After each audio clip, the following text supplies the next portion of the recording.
For Reaper Metal Productions, I am Adam of Unbaptized Records, making a brand new video for you today. And today is going to be a version of What's in My Bag, metal music. And I literally have a giant fucking bag, actual giant bag full of metal CDs here that I'm going to be listening to in the next few days, weeks, because they're mostly music that I haven't listened to in a long time, or in a few cases I purchased but didn't listen to them at all yet because I knew I'd like them and just kind of left them in a pile. And unfortunately, because of my small living space, I'm very disorganized, so none of my CDs are in any alphabetical order. So they're all just kind of strewn in randomly, and there's no real organization or even just the way I stack them up. It's once they run out of room on one shelf, then I'll resort to either the wire frames that you can get from like Goodwill, and I'll stack them on those, or they'll just be kind of floating randomly until I can put them away somewhere. So I have this whole big bag of music that I stacked in here that I'm going to try to listen to and go over, and some of the stuff that I already listened to I review. But that's going to be the next few days of content. It's like what's in my bag, interspersed with maybe a few other things. But right now on the top of the list is the gore grind band Hemorrhoid. So they only have, I think, this one full-length release and maybe a demo or two, or a demo EP. But this is called Raw Materials of Decay. So this came out 2 years ago now, 2023. Extremely Rotten Productions and also Headsplit Records. And Headsplit specifically because even though he goes by a code name here, the drummer, that is Dylan.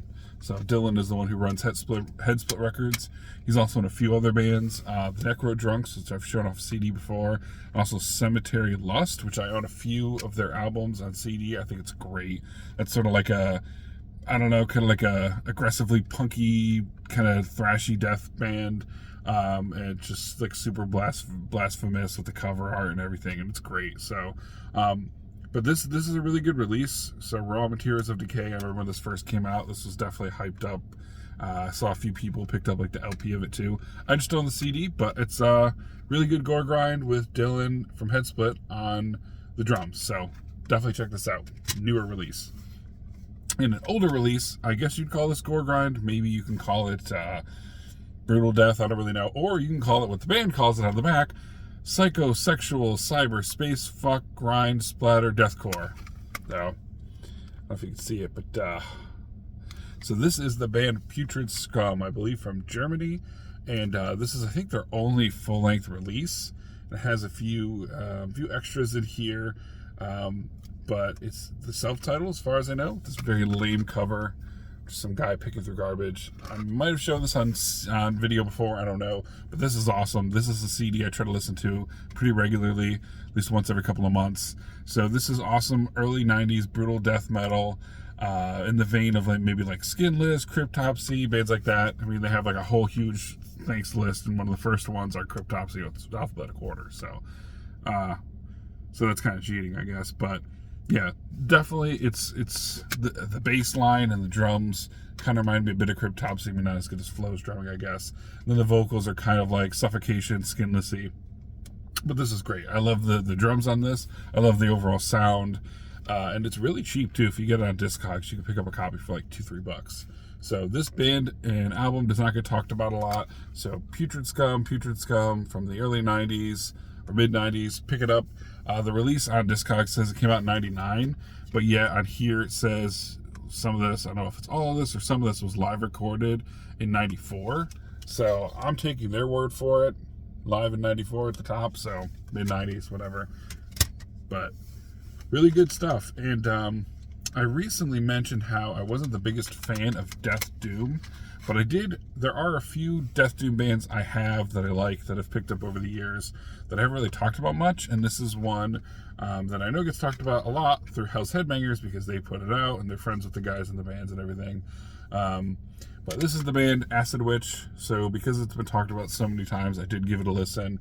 I do enjoy it. It's not my favorite, but again, Death Doom isn't my favorite, so I'm trying to give Death Doom a try. I saw people's suggestions in the comments on one of the videos, so thank you for that. I'm definitely going to go through those. And just in general, I do look at all the comments, even the stupid ones. I ignore them, but I look at them, I read them, because there aren't that many. So if you see the little Reaper heart thing next to it, or the star or circle or whatever, that means I read it. And if I have anything I could say about it that's interesting, I'll either reply or make a video about it. But definitely keep the comments coming, even the stupid ones if you have to. continue being a jackass, that's fine.